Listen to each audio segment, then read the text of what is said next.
So yan guys, may gustong mag-tutor sa aming bahay. So yan.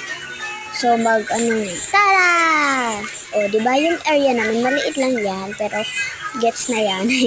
Yan nga po yung kusina namin. Gawan yan ng CR, tapos may tindahan kami dyan. O, ito nga po yung mapinsan kong makulit. O, yan. O. Pagkapasok ko dyan, makita ang TV namin malaki. So, malaki po si Elena Be. O, diba? Wala ko dyan kasi pinaano ko sa mukha. May nag-work sa aming bahay. Ito nga po yung tindahan. Hinita nga ako dyan ha. Pasensya na po. Kahit kunti lang yan, makakatulong yan sa ibang tao, mabe. So, yan. Uy, day, bilisan mo na, pumunta ka din sa kwarto kasi nag-aabang sila eh. O yan. Mga kape, shampoo, hindi nyo lang makita kasi tanga ako mag-video eh. Kaya akong tanga dyan.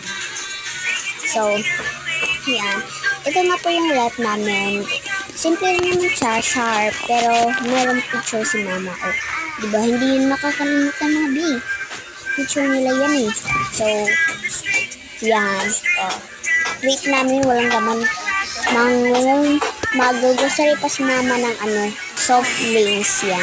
Yun po lang yung kwarto. Sila dyan matutulog 4. O. Yan. Meron nga po kami bisita nandun sa labas. O, si Kaboy natutulog be. So, yan nga po kwarto ko. Sobrang kalat. Yan. May design yan mga biha. May design yan. Off yung electric pan yan. Hala, bakit? Ano ba yan? Aircon? Kita niyo naman, electric pan eh. O yan yung salamin yan, B. Sorry. Yung blurred naman yung camera. Yan. Madamit na mama ko. Damit ko lang yan, B. O yan. Bisa nyo na. Yan. Sobrang gulo ng damit ko, B. So yan. Meron yung ate ko. Yan. Inano siya na yan yung bisita namin.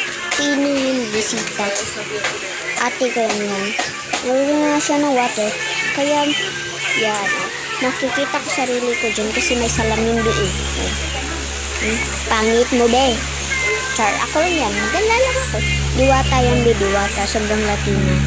Eh, Makarina.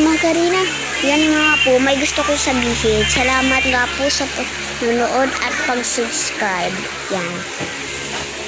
Sana mag-subscribe kayo. Pangit ka ba na din ko ayaw mag-subscribe? O, pagod na pagod ako dito mag-voice over. Yan. O, bye. Love you.